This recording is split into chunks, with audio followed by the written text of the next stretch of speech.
Welcome back to another episode of Risers and Followers presented by Mojo on the Mojo Podcast Network. As always, I'm your host, Luke Sawhook, joined by my lovely co-host, Dalton Kates. Dalton, how we doing? Fantastic. How you doing? I'm doing great, bro. Well, you are sick, but we're powering through it over here. You got the Mojo jersey on, by the way? Did I just see that? No, this is an AJ Brown Titans jersey. Oh, I saw the little crest. I thought it might have been the Mojo jersey, but dude, I actually need to get. Wait, you're not a Titans fan, right? No, I'm just an AJ Brown fan. Yeah. Okay. Speaking of that, real quick before we get into things, I've been wanting for a few months now to start collecting jerseys for my favorite fantasy football players or NFL players in general. Maybe people I like on Mojo too. But I wanted a Amon-Ra St. Brown jersey so bad. But I was at the Hall of Fame twice. Well, obviously one for the Fantasy Football Expo in August. We were back in Kent and we went to the Hall of Fame.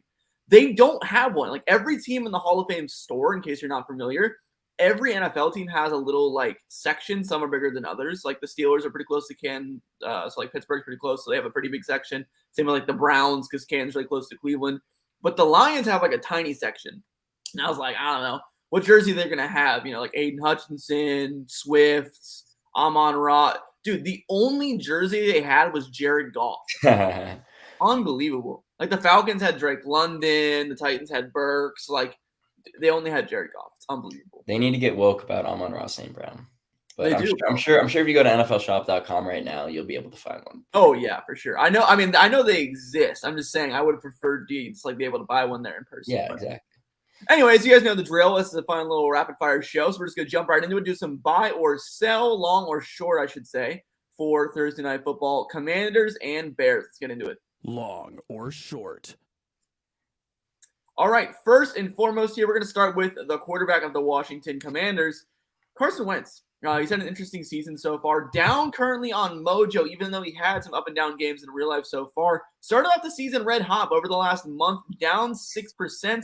Currently sits at $45. Are you going long or short on Carson Wentz? I'm really nervous about him. And especially, did you see the press conference where Ron Rivera was like, so what's going wrong? What's wrong with Washington over here? And he's like, quarterback. And with Sam Howell. Did you see the following interview or reacting to that clip that Alex Smith did the other day? Yeah, no, it's crazy. Alex Smith was pissed. And I mean, rightfully so.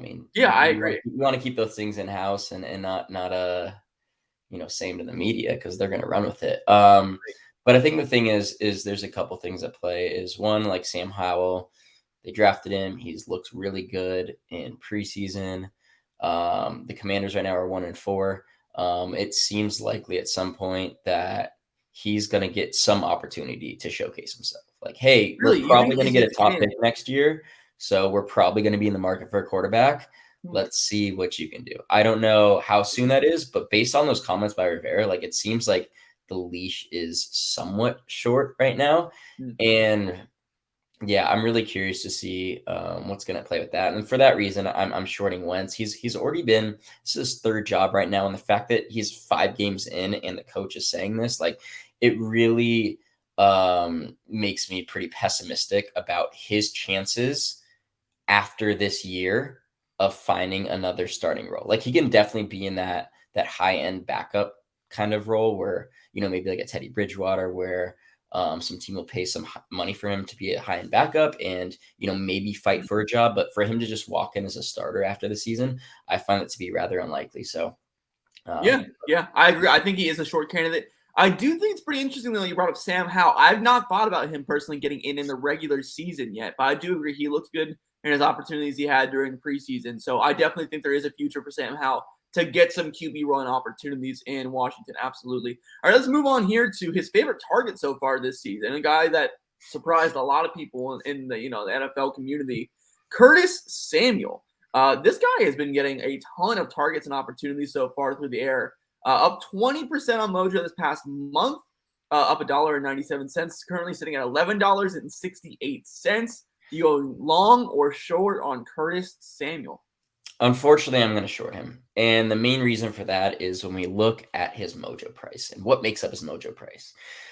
$4.80 of that is already accumulated, meaning that $6.88 of that still has to be accumulated. Right. And the thing with Samuel is we've seen him be good in stretches. He's getting targeted a lot this year.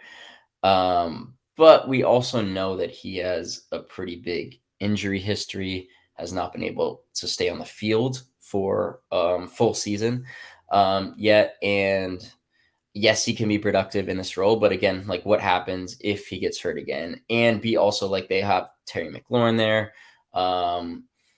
They paid him some decent money, so we'd expect that this role to continue as long as he is healthy there. But again, like he still has like over like 65% of his future value to accumulate right now. He's currently 27 or 26 years old, going to be 27 next year. I find it hard to believe that Samuel's able to pay off that over the rest of his career. Yeah, I unfortunately absolutely agree. I think this is a guy who I definitely would be looking into short. I think that he's a player, like you mentioned, who's had some hot stretches in his career, but ultimately not been able to put together anything long term. The injury history is like as long as the CVS farm receiver seat, it's just not going to work out long term for Samuel. I think I totally agree with that call. All right, moving down the list here in Washington, we have the two Washington running backs to get to still before we move on to Chicago. Antonio Gibson started off the season pretty nice with the absence of Brian Robinson. And now Brian Robinson's back in the picture. Things are not starting to look very hot for Antonio Gibson. Down 2% on the month. Been pretty stagnant in price, but currently under $10. What do you think about Gibson? This one's tough for me, and it's mainly because I believe in the talent of Antonio Gibson. Like, I legitimately believe in the most ideal scenario for him. He's being utilized as this third down running back who can also run in between the tackles. But if we're looking at it from just a pure rest of season standpoint, he is 1,000% a short. The fact that Brian Robinson in his first game back saw, it was 9 carries for 3. Antonio Gibson saw 3. J.D. McKissick's still the third down back. So it's not like they're moving Brian Robinson in and then they're suddenly moving Gibson as his receiver. No, like he's the one getting phased out of this offense. And that's extremely concerning. Like even before Robinson was in there, like Jonathan Williams was getting some work there as well as the third running back. So it's clear the coaching staff doesn't like him. But I think from a longer term perspective, he's still 24 years old, and half of his value right now on Mojo still has to be accumulated. So there's always a big concern when you see a player like this who's early on in his rookie, or he's still in his rookie contract, and he's being phased out of the offense. So there might be some behind the scenes stuff that we do not know about that is going on that may potentially lead to him not getting opportunities in the future. So from that standpoint, I'm still definitely going to lean on the short and make it more of a, hey, like, let's see it before like I believe it with a role with him in the future, whether it's with the Commanders in the future or another team. Yeah, I absolutely agree with pretty much every word you just said. So we're just going to move right on here to the next guy, his possible successor, Brian Robinson. I'll start off with this one real quick before you go ahead. I think that he is a fantastic buy. I actually mentioned it in our, I don't know if it's a Slack channel or group text. I don't know if you're in it. I think it's for like our social content people, but it is a screaming buy right now to get Brian Robinson. In my opinion, he is super, super underpriced. When you look at other rookies, like he's cheaper than Sky Moore, who's done like nothing. He's up 8% in the last month. Obviously, his price took a hit after the whole, shooting situation, which is really unfortunate. But I mean, he came back, and like we mentioned already, he outcarried Antonio Gibson 9-3 in his season debut coming off the IR. I mean, this guy's going to get fed. I think he's going to get the goal line opportunities. And just over time alone, I think tomorrow is going to be big for Brian Robinson. On prime time, the guy's going to outcarry Antonio Gibson again, probably. Everyone's going to be watching that game, and they're going to say, hey, Brian Robinson's a starting running back, and his price is inevitably going to go up, in my opinion. What do you think?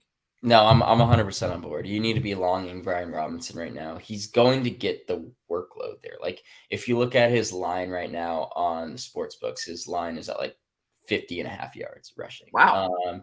Okay. And like that's like almost up to where David Montgomery is. David Montgomery's like 60.5 right now. So he's already being viewed in his second game as this guy that's going to get the work. We saw that in his first. Everything was trending towards that before, he unfortunately got shot and had that setback. But I mean, it was trending towards like Brian Robinson was going to be the starter week 1. And it looks like he is the starter right now, which is very impressive for a third round rookie.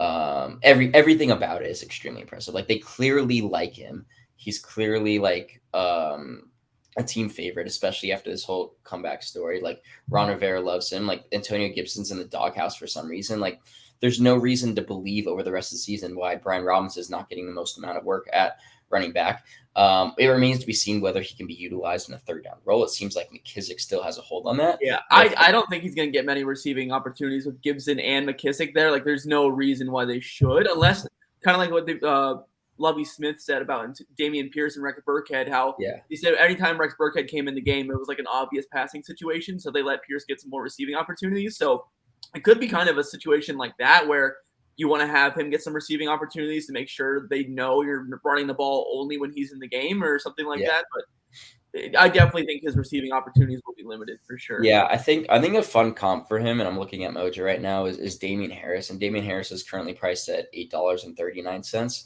Right. So both of them, I mean, this is obviously not the Alabama connection, but both two-down running backs who were third-round picks, aren't like necessarily elite athletes, but are better like running backs skill-wise than what their athleticism profiles kind of give them and showcase their upside. So, I mean, Damian Harris is currently $2 more than him, and he's 2 years older, and he just got hurt, and it looks like Ramondre potentially taking over the backfield. Like Robinson doesn't have those concerns, and he can really start to accumulate some value very soon. Yeah, absolutely agree there. All right, let's get into the Chicago Bears here. First and foremost, is the leader of the offense, Justin Fields, had a pretty horrific start to the season, down to $24.27, down to 8% on the month. Long or short, Justin Fields? Talk to me. I'm probably gonna hold him. I want to have a stronger opinion on Fields, but my thing is I liked him so much as a prospect, and I still think like he's a good quarterback. If you look at his efficiency metrics this year, they're not that bad. He's top 5 in terms of pushing the ball downfield. When he throws the ball like 15 times a game. Yeah, right. I mean, the 15 times a game, it's great, and his efficiency is great on that. But they're not throwing the ball enough, which is like for Mojo, you need to have volume. Like volume is almost like more important than efficiency in terms of just accumulating. Gotta get the yardage. Got to get the yardage, and if we know that he hasn't had a game yet with over 22 passing attempts, like think about that. No, I mean they literally are passing the ball at insane. a historically low rate. This is the lowest per game passing attempts, passing attempts per game by a team since like 2003 or something. Like it's been years since a team passed the ball this little. Yeah, so there's a couple things going on in my mind about figuring out his value, and one of them is understanding this coaching staff actually may be playing towards their strengths. Like the Bears probably have the worst offensive line in the league. They're getting pressured at, I believe it's the highest rate, if not like top 2. Justin Fields doesn't really have weapon. Like Darnell Mooney is a proven talent, but I mean Cole Kmet is probably just like a league guy. Tight end. He's a guy. Then you got like Equinemius St. Brown and Byron Pringle and I literally have no idea who some like maybe Velus Jones. Velus Jones Jr., baby, the 25. I don't know. Someone help me out here. I have no idea who these guys are that Justin Fields is supposed to throw the ball to. So maybe they're scheming it and understand like, hey, like our offensive line is terrible. We don't want Justin Fields to get killed out there. And outside of Darnell Mooney, like who else do you have the ball? Like maybe it's just best that we run the ball. So that I probably could suit up and catch a pass for the Chicago Bears. You know what? When are tryouts, Luke? Let's go try out. Get your gloves on. We were practicing out in Canton for this. I mean, we can make it happen. We can make it happen. But the thing is that's a potential possibility to where, maybe next year they're like, okay, Fields, we still believe in Fields and we have more talent around him. And then we're going to open up the offense because we actually have the pieces for that. But I think it's more likely than not that they just don't think Fields is like this elite talent and they don't want the offense to rely on his shoulders. And they also didn't inherit him. Like this regime, came in this year and they didn't draft Fields. So you always have to keep that in the back of your mind when it comes to his future. So I think it's more likely than not that Fields is unfortunately not going to get a fair run and is probably going to be phased out as a starting quarterback. And for that reason, it's probably a sub. But I still think the talent's there. I think there's a lot of opportunities for him in the future if he, latched on the second team a la Geno Smith or Ryan. You mentioned earlier that you wish you had a stronger take on Fields. And I actually think I have one. I actually disagree with you. I think by no means am I a Justin Fields stan or do I think that he's been good this year. He's been horrible, it's not his fault. Yeah.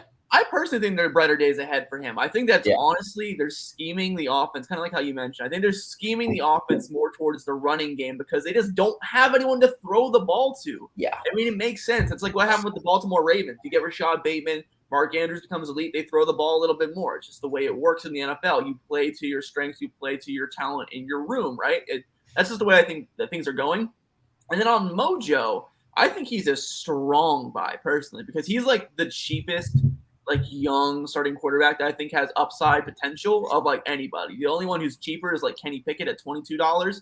Fields is at $24. I mean, besides that, I mean, Mac Jones is like double his price, and I think he could easily have a better career than Mac Jones if things fall the right way. So for me, I think this is a pretty low risk entry point to Fields, where I think he could still have a career where he ends up getting like $50 plus in Mojo value long term. Yeah, I think the downside with him isn't like too crazy. I'm looking at some guys right now. It's like Sam Darnold's at like 1996. Exactly, and he's had a horrible career. Right? So it's like he might be trending on a Sam Darnold's career arc, but like how bad can it really get for his I price? think that's the worst case. I honestly think that's the worst case scenario for Justin Fields is a Sam Darnold-esque career arc.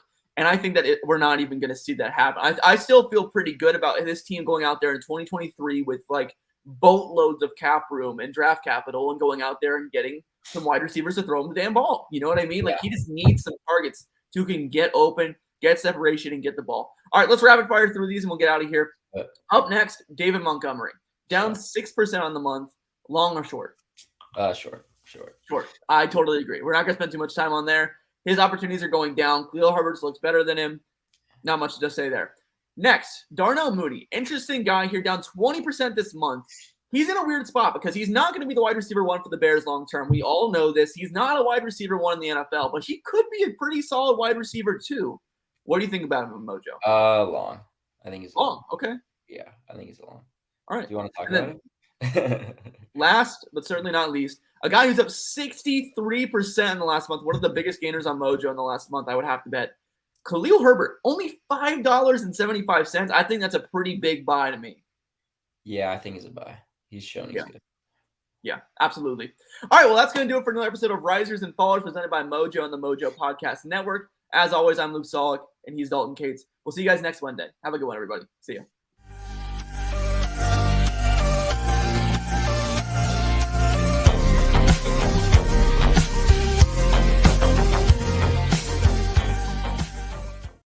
Must be 21 or older to gamble. You must be in New Jersey to trade on Mojo. Gambling problem? Call 1-800-GAMBLER.